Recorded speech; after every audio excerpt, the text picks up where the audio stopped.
Здравейте, Витбокс! Това е четвърти или трети епизод на Минекрафт оцеляване.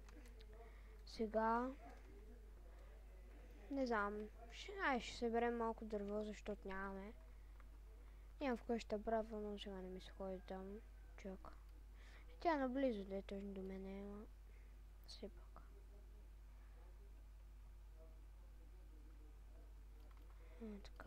Така. Пак линията ми се бъгна се. Ето, правим сонета. Този клип ще е доста по-мъничък, защото ще си продължавам шампионата по League of Legends с моя приятел Кони или Константин, както разбрахте в втори епизод. Аз сега ще качвам клипчета за шампионатен по League. И така. Само че на Оганче в Витбокса са го направили, че не може повече от 150 мегабайта клипче. Това е много шибано. Така. Този епизод ще е дълг, ще събера дърво, ще убия няколко скелета, за да си направя домашен любимец и ще спирам епизода. Други епизод или сега в този ден ще продължиме мината ни. Така.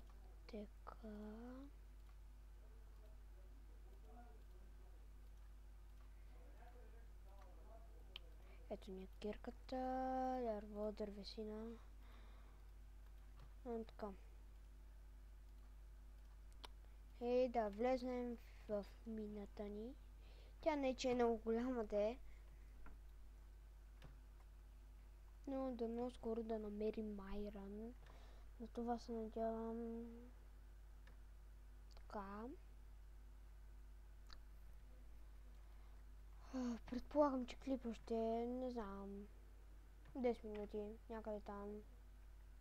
Но дано успея да го кача, защото той въбох ме дотегна. Искрено ви го казвам.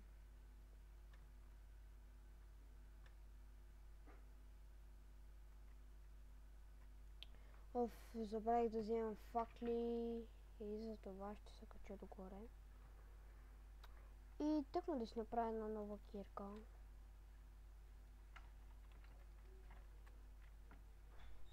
Така да изхъбам малко по-бързо. Така. Да, мамо! Така. Ще оставим камъка. Така.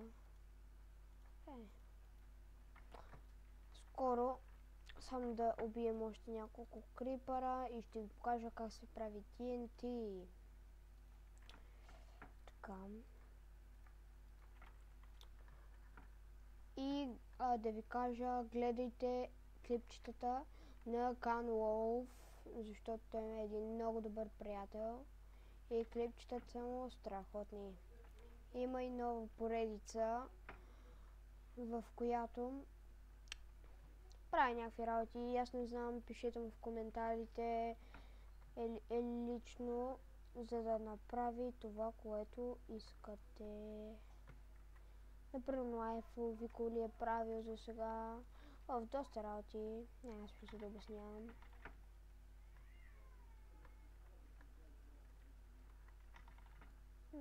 Така. Охо, намерихме си кол. Просто прекрасно. Охо, пиайран. Тази мина вече разкрива потенциала си. Кой айран? Но айран за нищо не става, ама все пак колша ни е от голяма нужда. Извинете, просто съм мъничко болен. С това. Така. 1, 2, 3.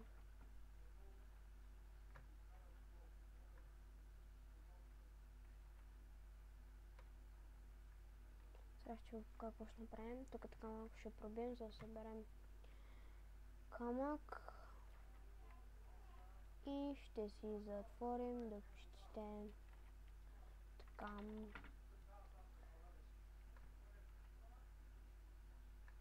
Охо, още кул.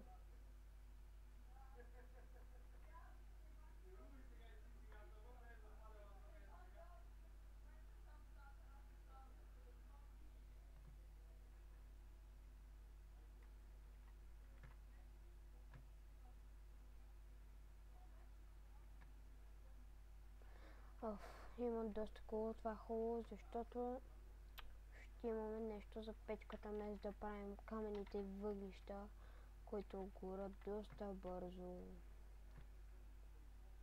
Аз пък доста бързо. Да, изгарят доста бързо. Направо ще направим така.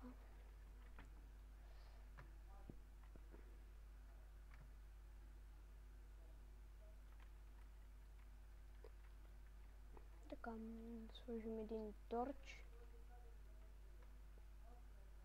И предполагам, че вънка е вечер. Затова ще отидем да убием крипъри, паяци и скелети за домашен любимец. След това може да свършваме епизода. Все пак не се знае.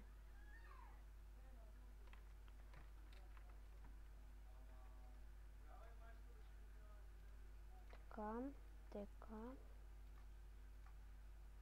Останахме с малко торч. О, вънка се стъмва, това е супер. Така.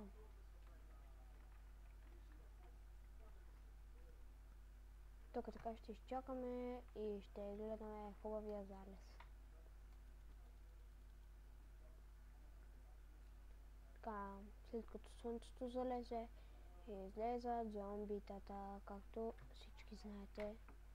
Ако има някой човек, който не знае, че след залеза идват зомбитата, просто ще ви кажа безнадежден за Minecraft.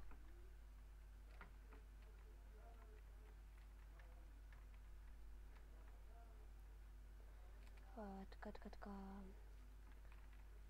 Залеза.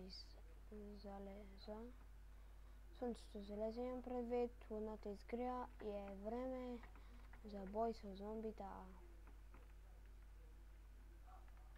Това става нещо като рима. Слънцето залезе, луната изгря и е време за бой за зомбита. Готино стана. Само да видим дали съм, да. Къде са тези чудовища по дяволите?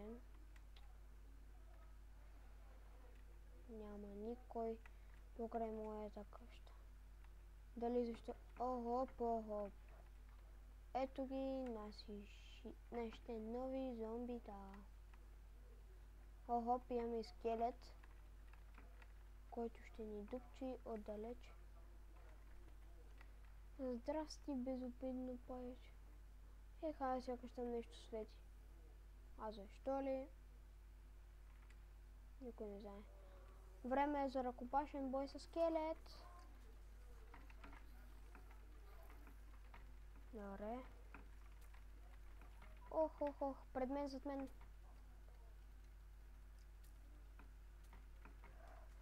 Дано да не умрем. Това най-много мраза. Сега не знам как ще намеря итемите. Това е прекрасна мина. Ще влезна. Но първо да си открием итемите и да бягаме. Дай бързо да махна чудовищата. Съжалявам, но докато си взема итемите поне и ще ги пусна за новият ни ръкопашен бой. Така да го кажем. Къде ми е меча по дяволите? Така или иначе, знаете за това, но спирам епизода.